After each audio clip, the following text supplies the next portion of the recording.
2000 साल से भी पहले एक अमीर राजा और एक सुंदर रानी एक महल में रहते थे।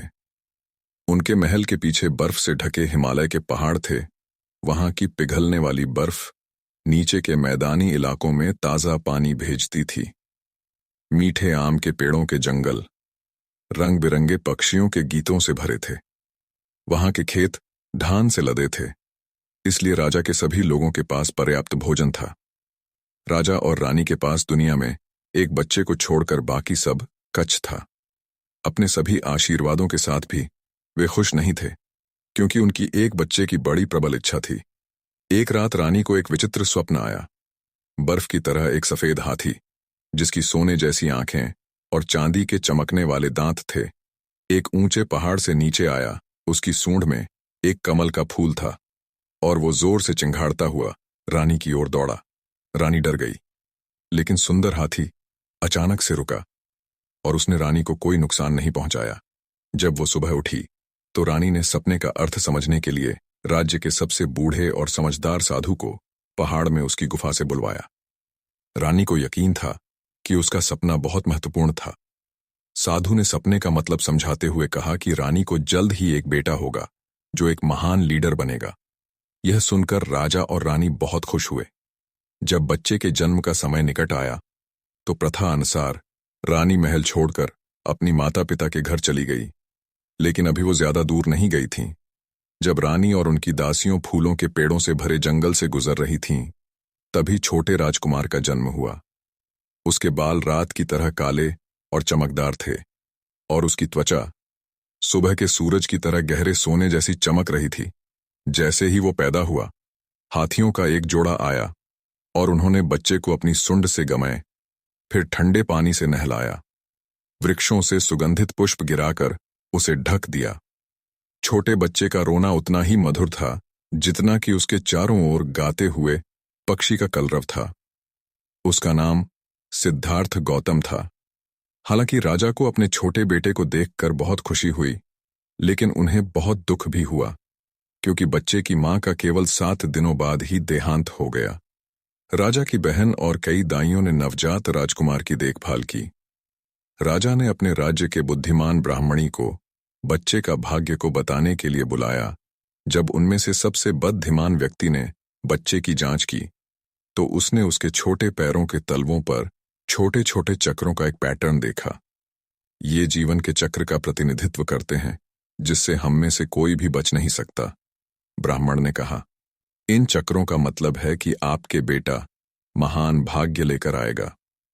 पहाड़ वाले समझदार साधु ने भी यही कहा था। राजा ने कहा, लेकिन कृपया मुझे ठीक ठीक बताएं कि मेरे बेटे की नियति क्या होगी। ब्राह्मण ने कहा, मैं आपको केवल इतना ही बता सकता हूं कि अगर राजकुमार सिद्धार्थ एक महल में रहेगा तो वो दुनिया में सबसे महान और सबसे शक्तिशाली राजा बनेगा। लेकिन अगर वो महल के बाहर रहेगा तो वो एक भिखारी होगा। फिर दुनिया का हर एक दुख उसे पीड़ित करेगा और वो उसके लिए सहन करना मुश्किल होगा। जब राजा ने यह सुना तो उन्होंने कसम खाई कि वो राजकुमार सिद्धार्थ कभी भी पीड़ा देखने नहीं देगा, क्योंकि वो अपने बेटे को कभी भी महल की चारदीवारी से बाहर नहीं जाने देगा। राजा ने 3 नए महल बनवाए, एक सर्दियों के लिए, एक बसंत के लिए और एक वर्षा ऋतु के लिए, जब महीनों तक बिना रुके बारिश होती थी। सारे महल खेलों और मीठी सुगंध से भरे थे। वहां कहानीकार, संगीतकार और नर्तक थे, जिससे राजकुमार कभी बोर न हो। राजकुमार के लिए दुर्लभ और स्वादिष्ट शरबत बनाने के लिए हर दिन पहाड़ों से बर्फ नीचे लाया जाता था और उसे फलों के रस के साथ मिलाया जाता था। राजा ने 3 ताल बनवाए, जिन्हें बागवानों ने राजकुमार के लिए सुंदर कमल के फूलों से सजाया। शिक्षक आए और जल्द ही राजकुमार भारत की सभी आशाएं सौख गया। वो दूर चौंड के चित्रलेखन को भी पढ़ सकता था। वो कभी अकेला नहीं रहता था, क्योंकि उसका चचेरा भाई आनंद उसका सबसे अच्छा दोस्त बन गया था। उसके पास बात करने के लिए एक पालतू तोता भी था।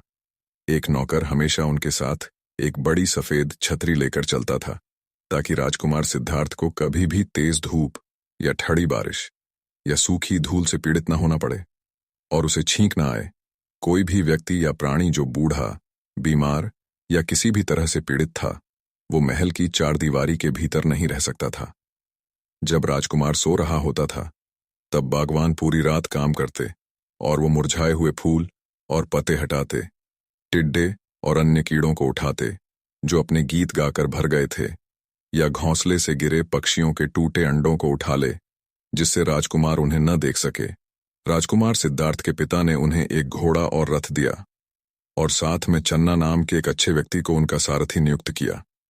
राजकुमार और चन्ना विशाल महल के उद्यार्जा में चारों ओर घूमते थे, जो एक शहर के समान विशाल था, लेकिन महल से बाहर जाने वाले द्वार उनके लिए हमेशा बंद रहता था।